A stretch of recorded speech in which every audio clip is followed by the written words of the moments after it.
Olá, tudo bem? Estamos aqui de volta com a nossa live. Estou muito contente. Espero que você esteja apreciando aí imensamente esse nosso encontro, essa nossa semana tão especial. Estamos aproveitando para fixar os nossos olhos com uma intensidade ainda maior do que já temos feito na vida de Jesus, para olharmos para os seus ensinos, olharmos para o seu rosto e sentirmos ainda pelo Espírito Santo de maneira mais forte no nosso coração a presença de Jesus Cristo. Isso é maravilhoso, isso é algo realmente muito especial. Bom, só te lembrando que você tem um presente aí. Ensinos de Jesus. Trata-se de um estudo muito bem elaborado pela Escola Bíblica da Rede Novo Tempo e que pode ser seu, de graça, pode chegar na sua casa. De que forma? Coloque aqui embaixo na timeline simplesmente o seguinte: eu quero, e aí nós vamos colocar ali as informações necessárias para você fazer o cadastro, tá bom? Então, esse material vai chegar na sua casa. Eu tenho certeza que você vai amar, vai apreciar muito, porque conhecer Jesus cada vez mais é um processo extremamente gratificante. Bem, nós estamos olhando para a última semana de Cristo Jesus, ou melhor, a semana que antecedeu a sua morte na cruz do Calvário, ok? No domingo, nós contemplamos Jesus entrando como rei, ele se apresentando como rei capaz de reinar para sempre, né, sobre a humanidade e no nosso coração. Ele que tem todo o poder em suas mãos para nos dar uma nova vida e nos fazer renascer. Na segunda-feira, Jesus Cristo ele foi ao templo e ali ele então limpou o templo e devolveu para o templo a oportunidade de ser casa de oração. O templo estava corrompido e Jesus Cristo limpou, fez uma reforma, nos lembrando que nós precisamos de reformas espirituais urgentes, inclusive também as reformas pessoais, individuais da nossa própria vida, tirando da nossa mente, dos nossos olhos, do nosso coração, tudo aquilo que pode ser veiculado pelos falsos profetas, tudo aquilo que não colabora com o reino de Deus e com o nosso desenvolvimento, com o nosso crescimento, ok? Reformas importantes. Cristo Jesus reabriu, naquela segunda-feira, o templo para os sinceros. E ele realizou milagres e fez coisas maravilhosas. Dessa forma, ele terminou a segunda-feira. E na terça-feira, ele retornou e passou o dia todo ensinando. Ensinamentos preciosíssimos estão ali descritos nos evangelhos para a gente poder a cada dia meditar e permitir que o Espírito Santo coloque esses ensinamentos na nossa vida, porque farão toda a diferença. Isso aconteceu na terça-feira. Na quarta-feira, que já é o tema de hoje, na quarta e na quinta-feira, o que aconteceu na vida de Jesus? Na quarta-feira você vai observar algo muito interessante e eu vou falar sobre isso depois da nossa oração. Vamos orar? Querido Deus, muito obrigado por estarmos aqui e nós nos reunimos no nome de Jesus para recebermos os benefícios da Tua graça. Queremos que o Teu Santo Espírito entre na nossa vida, reforme o nosso coração, limpando a nossa mente, limpando a nossa alma, para sermos morada do Espírito Santo, templos do Espírito de Deus. É isso que nós queremos, ser habitação de Cristo Jesus. Muito obrigado por tudo. Abençoa este momento. Nós oramos no nome de Jesus. Amém. Amém. Amém. Bom, vamos aqui para o texto. Livro de Marcos, Evangelho segundo Marcos. Nós vamos aqui para o capítulo 14. Capítulo 14. A partir do verso 12, nós já temos aqui o que Jesus se propôs a fazer, como que ele viveu, como ele decidiu viver a sua quinta-feira, dia que antecedeu a sua morte na cruz do Calvário. Mas, e na quarta-feira? O que aconteceu na quarta-feira? Na quarta-feira, Cristo tirou o dia de quarta-feira, o dia todinho, para orar, para recarregar as suas baterias espirituais, para armazenar energia espiritual, porque ele sabia que estava se aproximando de um momento muito difícil para ele, que envolveria muita angústia e que ele experimentaria algo horrível, que é separar-se do seu Pai. Jesus, então, ele passou o dia todo em oração. Se Jesus aplicou tantos momentos em oração, investindo na sua comunhão com Deus, buscando essa proximidade, esse relacionamento, esta íntima ligação, se Jesus Cristo passou tanto tempo abastecendo as suas energias espirituais, as suas baterias espirituais, quanto mais, nós precisamos muito. Precisamos fazer disso também um costume, um hábito. Precisamos separar momentos especiais da nossa semana para uma imersão relacional ainda maior. Tá certo que todos os dias, na primeira hora de cada dia, nós devemos fazer como Jesus fazia, buscar um novo batismo do Espírito Santo em oração e, dessa forma, nos ligando cada vez mais ao nosso Deus. Nós precisamos começar o dia assim, em comunhão com Deus, para que nós permaneçamos conectados, ligados ao nosso Pai. Mas é bom também nós separarmos algum momento também muito especial durante o dia ou em algum momento da semana. Inclusive, o sábado é um dia excelente para esta experiência de intimidade com Deus, inclusive até muito propício, mas precisamos separar em um momento, e Jesus ele decidiu separar aqui esta quarta-feira que antecedia a sua crucifixão. E Jesus então, fazendo isso, nos deixa o exemplo. Quantas lutas, quantas dificuldades, quantos problemas nós enfrentamos na nossa vida, nós precisamos deixar tudo isso nas mãos de Deus e buscar nele a serenidade, a tranquilidade, a confiança. Devemos nos apoiar em Deus. E é o próprio Cristo que nos chama para descansarmos nele. Lá em Mateus 11, 28, ele diz: vinde a mim, venha, coloque sobre mim, as suas preocupações, os seus fardos, porque eu carrego. Tome o meu jugo, porque ele é suave, e aprendei de mim, porque eu sou manso e humilde de coração. Aprendei de mim, venha, fique comigo, divida comigo as suas angústias, ok? Jesus então aplicou este dia, nos deixando um exemplo extraordinário. Ele investiu na oração. Todas as vezes que você estiver também diante de uma grande crise, ore muito mais. E tem gente que diz assim: eu estou tão desanimado, estou tão fraquinho, nem consigo orar. Aí a situação vai ficar realmente muito complicada. Esse é o momento que você tem que se jogar no chão, se debruçar diante de Deus e elevar a sua voz e rasgar o seu coração diante de Deus, se humilhar diante dele, e então você encontrará força do alto. Quem ora pouco é porque é prepotente, porque acha que não precisa, porque não vê a sua necessidade, ou não reconhece a sua mais absoluta e urgente necessidade. Está cego, está embriagado espiritualmente, não está enxergando a sua realidade e os perigos que se apresentam. Então, quem ora bastante tem grande necessidade e ora cada vez mais e se sente apoiado e abraçado. Se Jesus Cristo orou tanto assim, quanto mais nós precisamos orar e orar mesmo, de verdade.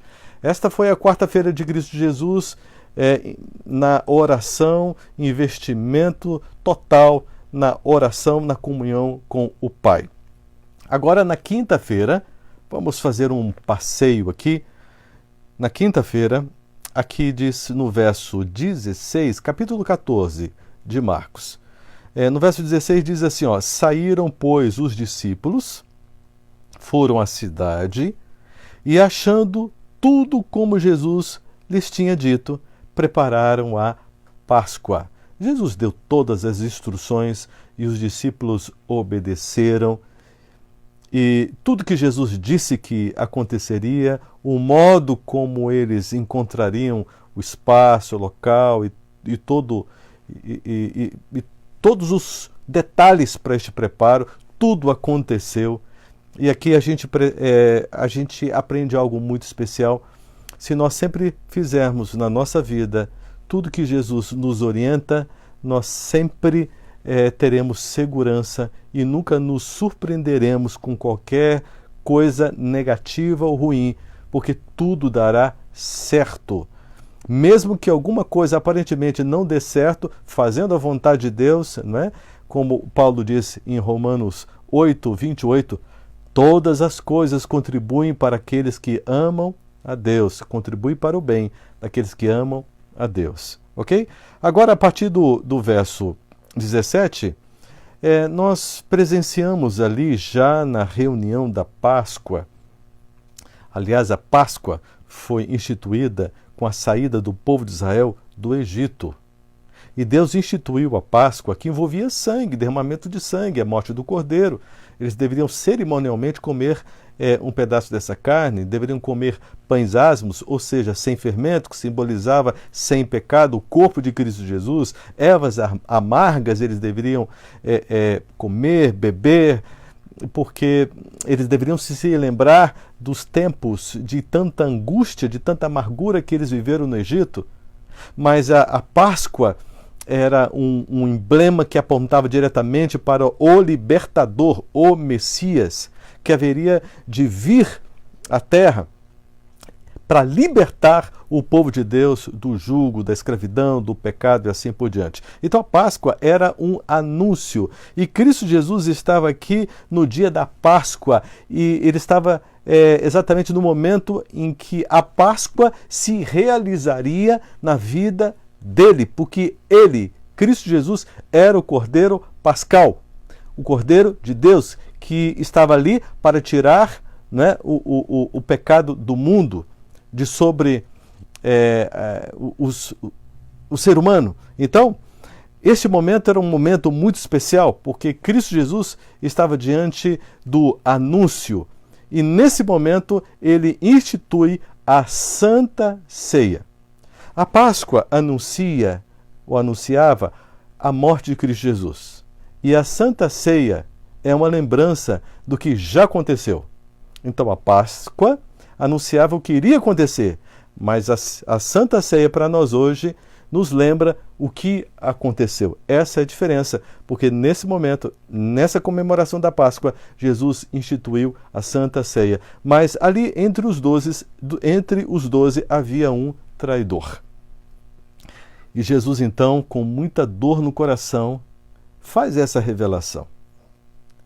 E cada um cada discípulo fica surpreso, porque olha só o que Jesus falou. Ele disse aqui, no verso 18, na segunda parte, Jesus disse assim: um dentre vós, o que come comigo, me trairá. O que come comigo, me trairá. E na última parte do verso 19, eles começaram a perguntar, cada um para si mesmo, dizendo: porventura sou eu? Sou eu o traidor? Sou eu aquele que de uma forma tão triste, tão dramática, irá trair a Cristo Jesus?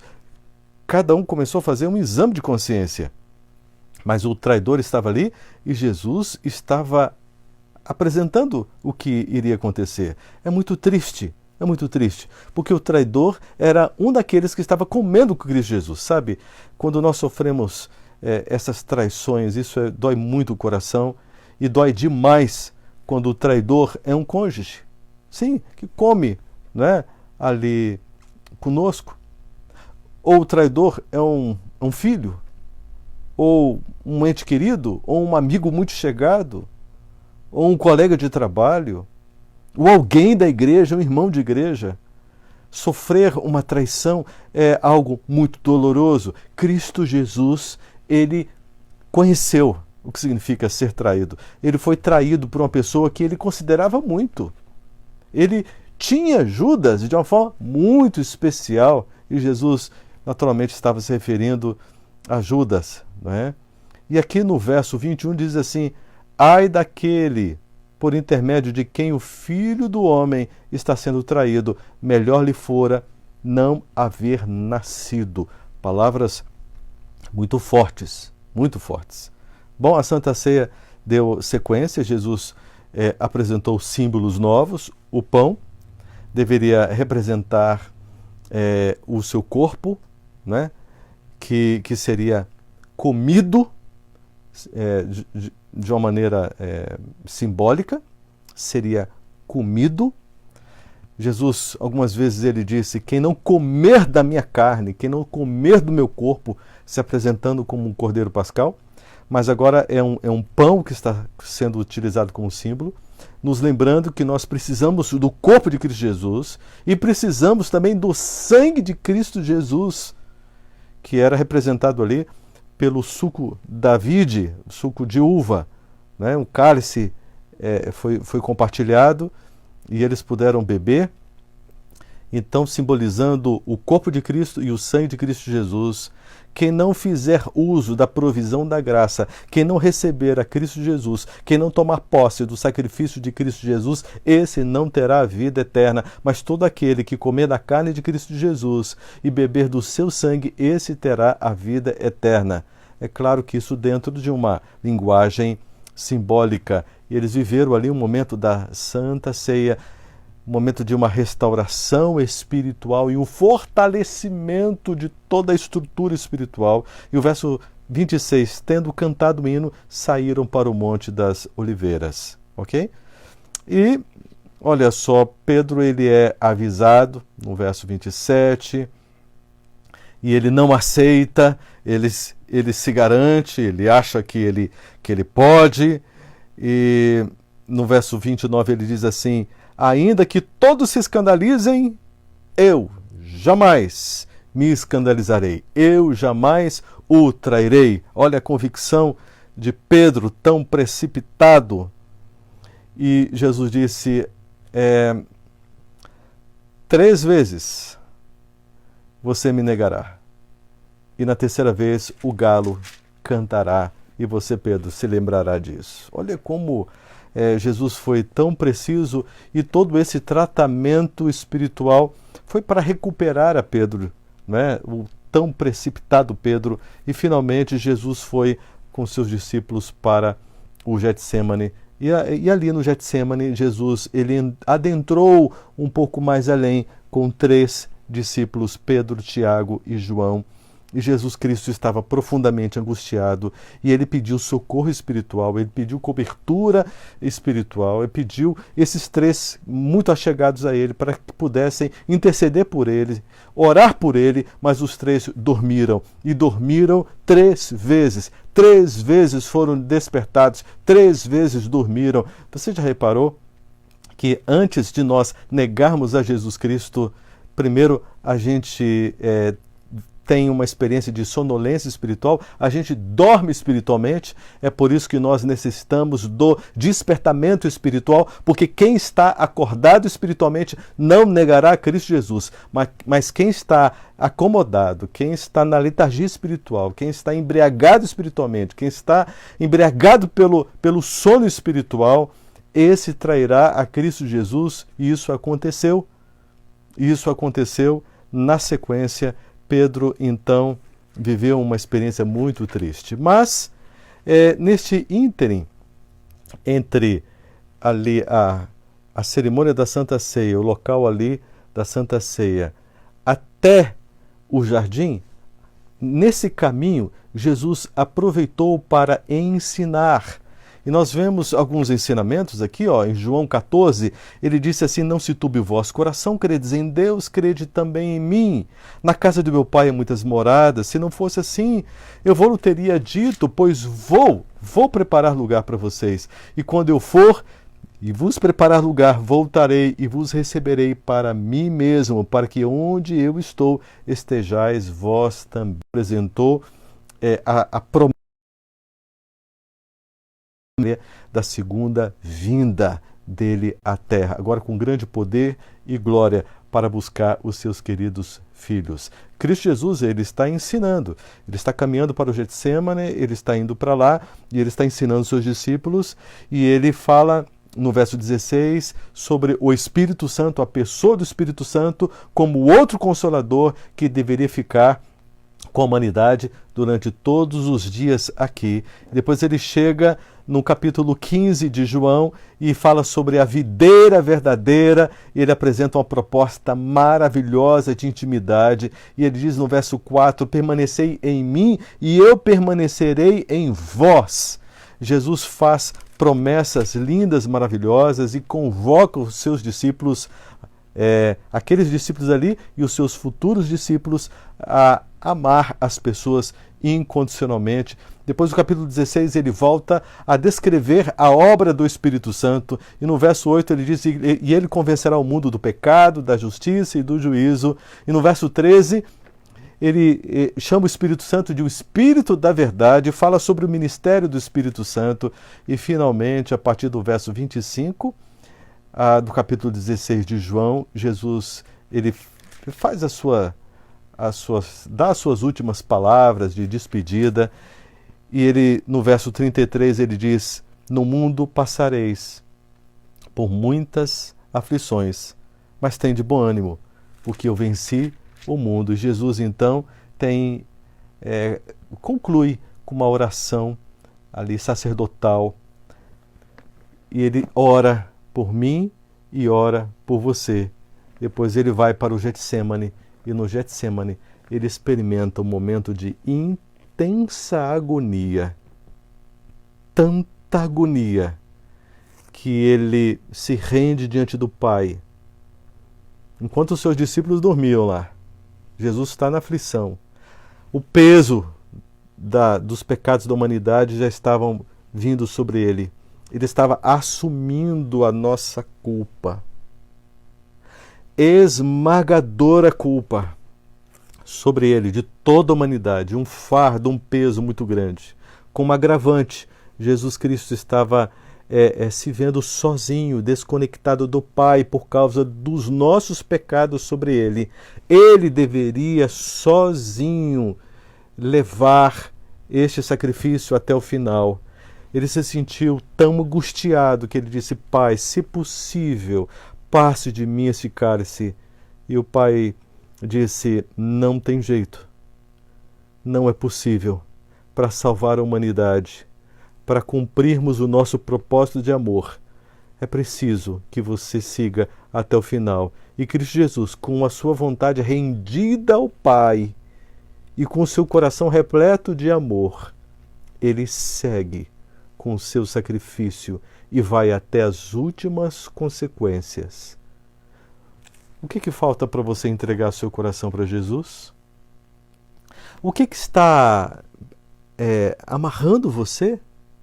O que está faltando para você tomar essa decisão? Jesus Cristo entregou tudo sem reservas. Ele sofreu algo que nós, seres humanos, não conseguimos imaginar. Ele pede tão pouco de nós.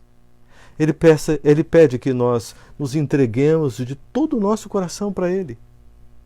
Nos entregarmos para Cristo Jesus envolve alegria, envolve prazer, envolve satisfação, envolve realização, envolve o amor, envolve a morte do eu, a morte da carne, juntamente com as suas concupiscências e paixões. Tudo aquilo que faz mal para a gente deixa de lado para abrirmos o nosso coração e a nossa vida para tudo que é bom.